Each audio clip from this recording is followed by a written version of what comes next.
he told us that I think the first drawings, either they went to the studio or they went to Gail, and I think she sent a note back saying they looked like circumcised penises. Well, yeah, some of them were, yeah. But it's hard, given what you're doing, not to immediately think of a penis, you know. I mean, what do you make the head of the thing look like? So, yeah, that was funny. That was funny. That would have been a comedy, no matter what. That would have been a big, laugh riot in the desert. Probably made a lot more money, too. I don't know. Were you on set most of the time, John? Yeah, Steve and I were there. And what was the atmosphere like on set? It was good. People were good. Everybody was treated well, with respect. It's kind of unusual in Hollywood. And we just always treated everybody really well. What are the funny moments that you can remember from that? Well, there's tons of funny moments when things go wrong, because that's the nature of filmmaking. You're trying to, capture something on film that keeps going wrong. There was a moment when Ivo Cristante, our production designer, Ivo designed and built the whole town. There's no town there, it's just desert. We were allowed to go in there. The Bureau of Land Management let us go in there and build a pretend town. And he did that, and a number of other things. The one thing was, we needed, for certain scenes, clusters of giant boulders in the desert. And there are rocks such as those around there. And in some of the scenes, those are real rocks. But in certain places, the rocks were not in the right place. We needed a vast open space, and we needed a bunch of rocks in the middle. So Ivo designed and built rocks, big, 20 feet high, 30 feet long. And they were, I guess, fiberglass or something. They're really big shells. So they're completely empty. And he had them positioned out in the desert, and we all got in a Jeep or whatever. He wanted to show us. These were the rocks. They're stranded on the rocks. They do the pole vaulting sequence from one to another. And they were all out there in the desert. We drove out there. It was a very windy day. Drove out there at the end of the shooting day. And the giant boulders, every one of them was rolling across the desert like giant sagebrush, because they were lighter. They were like almost as light as balloons, and they were hollow. It was hilarious. It was a great image. If we could have used it, we would, but that was funny. In the writing of the script, you created some really, really strong female roles for Reba and for Finn. Yeah.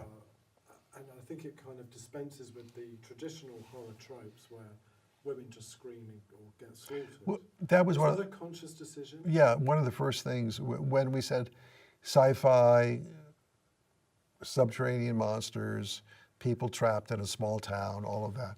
The first things that come up are all of the cliches that Of course, Steve knew them better than I did, but we knew we didn't want a defenseless female.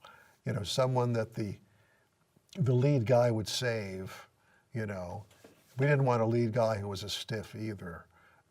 And so, yeah, that was easy to say. We want a woman who knows what she's doing.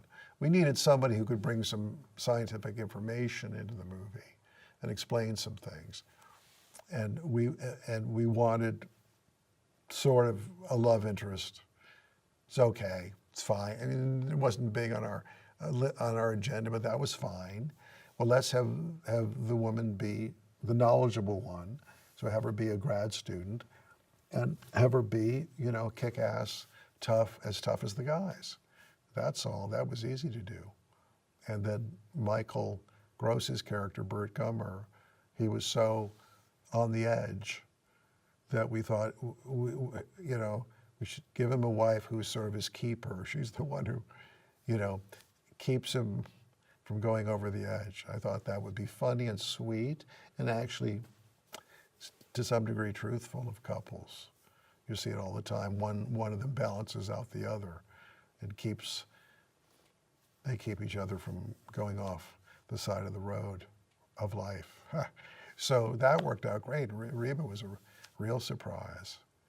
And from what I've read, she was comfortable about not even wearing much makeup as well, which is, Yeah, well, it was funny because Universal said to us, I think Reba was recording for Universal or something at the time, I don't know. I knew almost nothing about country music, other than Hank Williams and a couple of people, Johnny Cash and Waylon Jennings. That was, I knew nothing about it, nothing. And they said, well, Reba McEntire wants to come in and read for the part. I go, Reba, and then you know, it was explained to me who she was. And oh my God, we're gonna get some woman with this giant bouffant hairdo coming in, ridiculously, absolutely inappropriate kind of character with the long fingernails and all that stuff. And so I walked in the office one day, and Reba's sitting in the hallway on a chair, and to say hi, and I walked right by her. I didn't know who she was. Just this simple, you know, cute woman, nice-looking woman, but just absolutely simple, like she's going to the supermarket, and walked right by her, you know. And but it's Reba. I didn't know. And she came in and she read for the part, and she was good. And then I said, I had to just say, you got to understand, we're going to be in the desert. It's going to be filthy. The wind is going to blow. You're going to be chewing sand. It's going to be hot. We're going to do take after take after take with all this special effects, and it's going to really be tough. It's not going to be fun, you know, blah, blah, blah, blah, blah. And she said, no problem, I'll do it. Let's just go do it. Let's do it. I was like, okay. And, you know, she was perfect, you know. She was not a spoiled diva, is what it turned out to be. So she was great. She was a lot of fun. And I remember when we did the first take, her first take, the first take in which she appears and has a line of dialogue. It's when the truck pulls up in front of the general store, and they notice the graboid tentacle clutching, you know, underneath the truck, and everybody's there, and realizing something's alive out in the desert. And she had a few lines of dialogue, and then Ron calls cut. You know, we got it, and Reba just screams something like, "Yeah, I'm in the movies." So she knew she was in the film, you know, at that point. And it was great. She was just really, really good. Then she goes on to have this TV show that goes on forever, which is great. I mean, she's wonderful. So I like to think we had some part in that. I don't know. Do you think that graboids are a metaphor for 80s yuppie greed? Yes. How did you get that? That's fantastic. You're the first one to say that. They're a metaphor. I'll leave it at that. It's a do-it-yourself metaphor. You can fill in whatever you want. Because if you think about it, it was at the time of, there was a lot going on in the world. It was the end of the Cold War, it was the end of Reagan, it was the end of Thatcher. Was that in your mind when you were writing it? No. None of that was in my mind. What was in our mind was, wouldn't it be scary if there was a big worm that wanted to eat us? You know, that's what was in our mind. There's something, I mean, the nature of it, you can analyze it and go, well, it's subterranean, so therefore it's a subconscious. You can get into Freud or Jung, I don't know who it would be, and it resonates with you, you know. There's a deep thing, you know, that's something, the unseen, but even more so, not just the unseen out in the woods, but the unseen underneath your very feet, you know. So that obviously had a big impact on people's, you know, relationship with the film, I think, just as Jaws obviously was. And it was seen as, oh, a ripoff of Jaws, you know, it's Jaws, but in the dirt instead of the water. I understand that. But yeah, that really, really helped. The other thing about them being unseen, obviously, if you have very little money to make a movie, that's a real economical way to have an antagonist. You don't see them until they suddenly jump out or burst up through the floor of the store or through the ground. So that really helped. You can keep the tension up and keep the sense of the presence of the creature up to maximum without seeing it at all. So that was great. If there was another way to do that, we would have done it since then, but we couldn't figure out anything else. We had to then start, in the sequels we did, we had to then start showing the antagonistic creature of the week, whatever it was. They weren't hiding under the ground. It made it more difficult. But then by then we had CGI, which helped us out. And, you know, that whole thing of like, it's not what you see, but what you feel when you're watching it. It's almost like kind of Hitchcock or something, isn't it? Well, I don't even know that we were remotely close enough to the sophistication of Hitchcock. It was brilliant. But the idea, again, it's the unseen. I mean, that's scarier. I mean, it's almost the most frightening, almost up until the point the creature appears, which seems the reverse of what it should be. The thing you fear it's more scary than when it shows up.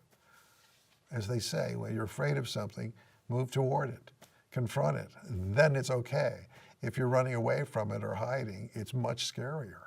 So maybe that has something to do with making it scary. It was important that it was scary, that we weren't laughing the whole time. We'd laugh at the people, some of their comments, but not the fact that the creature was chewing somebody up. That hopefully would not be fun. But, psychological stuff, you just feel your way through it, I think. Yeah,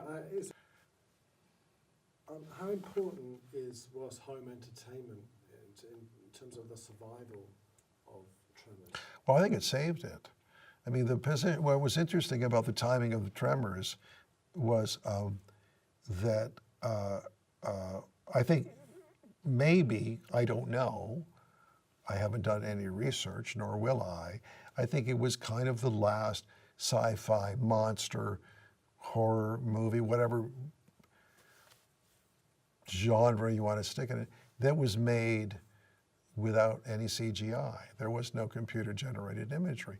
Everything in that movie is real. It was in front of the camera. Brilliant miniatures by the Skotak brothers, who had worked with Jim Cameron. Again, Tom and Alex, full-size graboids. Everything that happens is happening. There's no digital anything. Not a pixel in that movie. And it worked, but it worked for a number of reasons. One of it was we all had a really strong background in editing. So we knew we can make this thing seem real and seem like it's really doing what it's supposed to be doing by knowing how to cut. Give me 12 frames of this, 24 frames of this, like 2 seconds of this, and then the camera pans and we cut to the, and you put it together and it really brings it to life. It's filmmaking. It's filmmaking making something work as opposed to animation making something work. And then CGI exploded right after that and became really big. And we used that when we did Tremors 2, 3, and 4. We relied on CGI because we had teeny budgets and that was the way to solve that problem. CGI, of course, got way, way overdone and lost its power, and it's bankrupt, in my opinion. CGI has bankrupted movies, and people, I think, will respond to something that they know is real, that was done real. It's like Buster Keaton doing these amazing gags, and he was always saying, we're not going to cut in the middle of this shot and go to another angle of me rolling down the hill or whatever, because that's the moment the audience stops believing that I'm really doing it. And it's the same thing. It's the same thing. Really, really do it in front of the camera. It's great. And when you pull it off, it's so much fun. It's fun, but when animators do it, it's like, yeah, of course it looks great. And I think that that's also a reason why the younger generation are seeing Tremors through new eyes, because that generation that grew up in a pure CGI world, Yeah. they look at Tremors and they go, "Holy fuck, this is real. My eyes, it scans as reality." Nobody's ever said that. That really registers with me. That may be the reason. Yeah, I watched a movie. I don't know what I won't name it. A great movie. It was nicely written. So there's a scene with these enemy spacecraft in the sky, hovering over the good guys. And there must have been 20 of them, or 30. Because once you've designed one, you've designed as many as you want. So why just have one or two, It ruined the entire scene, So I just thought it was overdone. It was overkill. There's so much overkill and everybody becomes numb. It's not good filmmaking to rely on technology to that degree.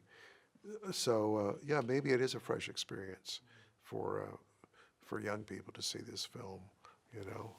Kind of nice because it was kind of an homage to the old monster movies. So there's something kind of old-fashioned and creaky about it, and that's fun.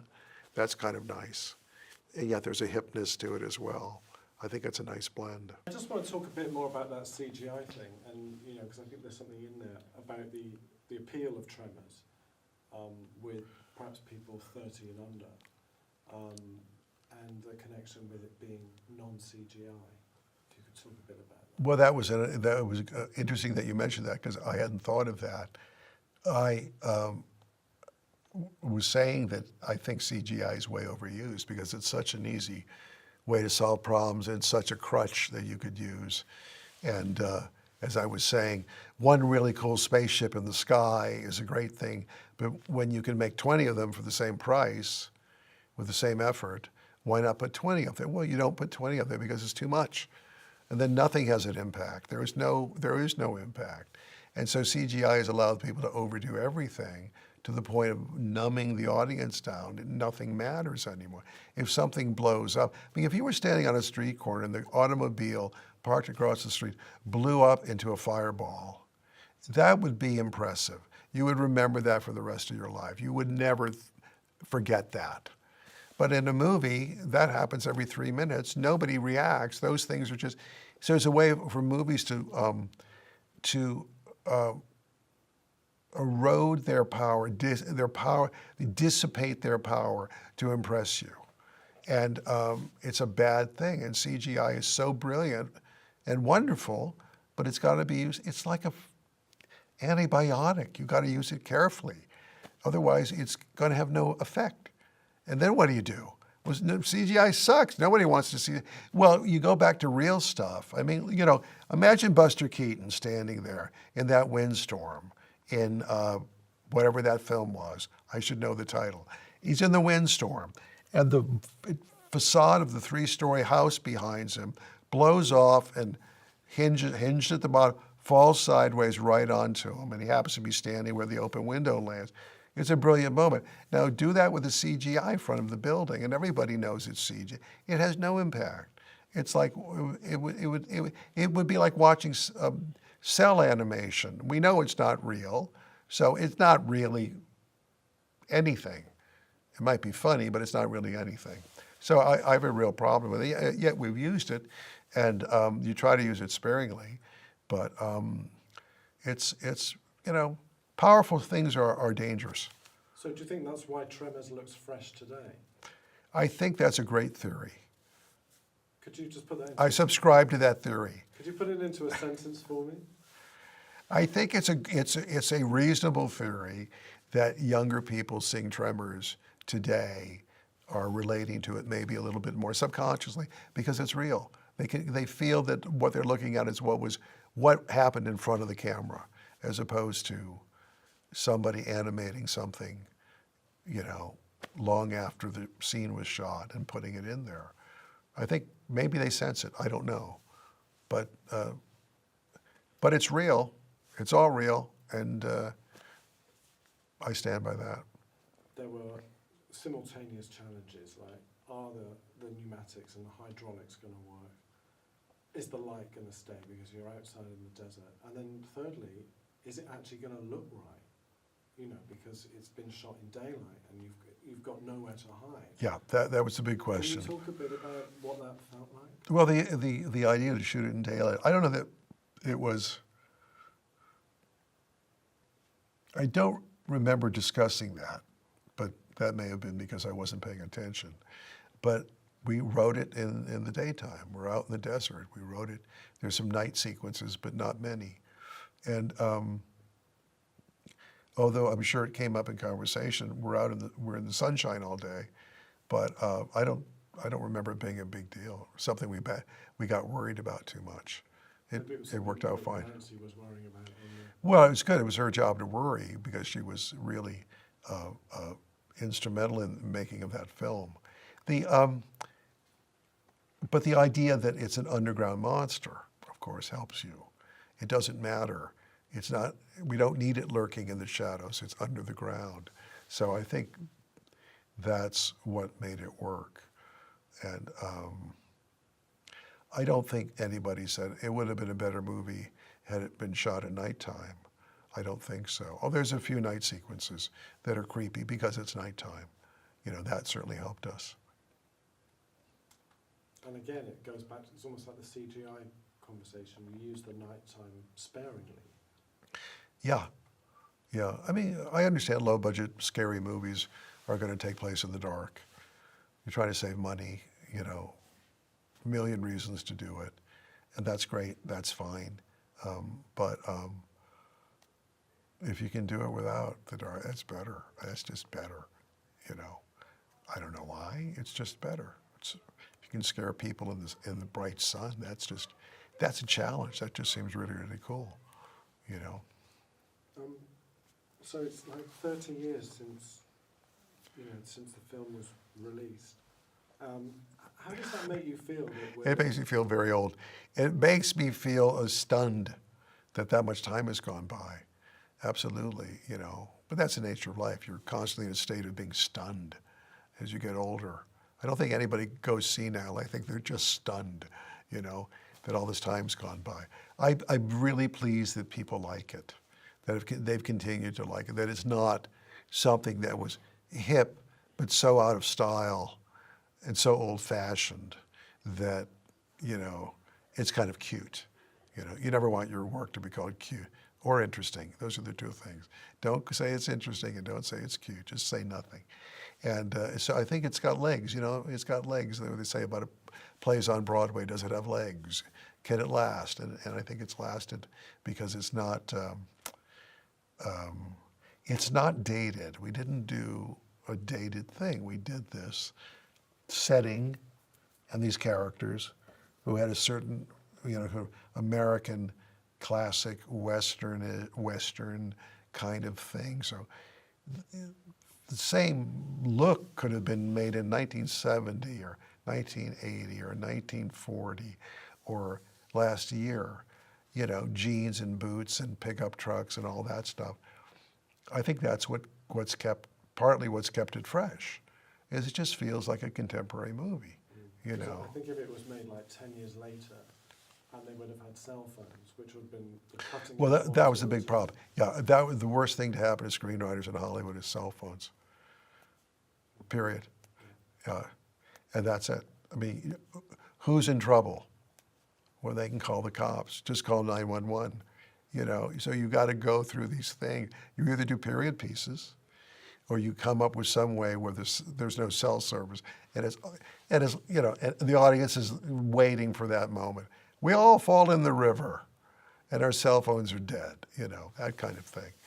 But you have to do it. You've got to come up with a way that we're on our own. Otherwise, you don't have drama. If you can call the U.S. Marines and the police at any moment to come save you, then that's the end of drama. How about that for a statement? It's like if it was made like now and they would have cell phones, then if you look at that in 30 years' time, then it will look really dated because there's nothing in it to date.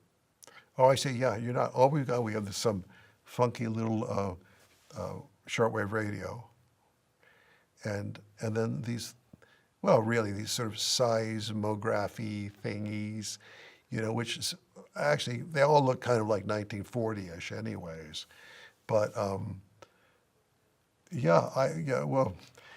I mean, you see it all the time on TV. You just go, you're watching a movie or a TV show, and you go, I mean, if you're a fan of stuff, you go, I wonder what year this was made. Just look at the computer on the desk, or look at the cell phone they pulled out. Boom, you got it within 3 years. You've got where they are. I wonder if some studios wouldn't go back and take scenes and digitally remove the big cell phone and put it in, put in an iPhone or something, just so it would be like that colorizing movies. Remember Ted Turner was doing that to make them look more contemporary. So yeah, and though I don't know that was a conscious decision, the sense of let's give it a more classic sense of longevity, the film, the look of the film. It just was right for that setting, for that situation, for those characters, But we do remember doing educational films, which Ron and Steve and I did for years before Steve and I sold Short Circuit. And one of the things was we wanted these little short 16 millimeter movies that were sold to schools to play as long as possible. We wanted, 5 years from now, we'd hope they were still selling copies of these movies, how to brush your teeth, how to read the dictionary, things like that. And so we made sure that the kids, usually there were kids in the movie, that they dressed in not in the hippest hairstyle of the moment, or not with a t-shirt with some band on it, and all of that would just date it in a year or two. So it was always like a plain t-shirt, blue jeans, or whatever, kind of universal haircut, whatever, and that would be it. So that maybe 10 years from now, somebody's watching this movie, it's not doesn't seem glaringly out of date. That's all. What advice would you give to young filmmakers who are inspired by Tremors? What advice?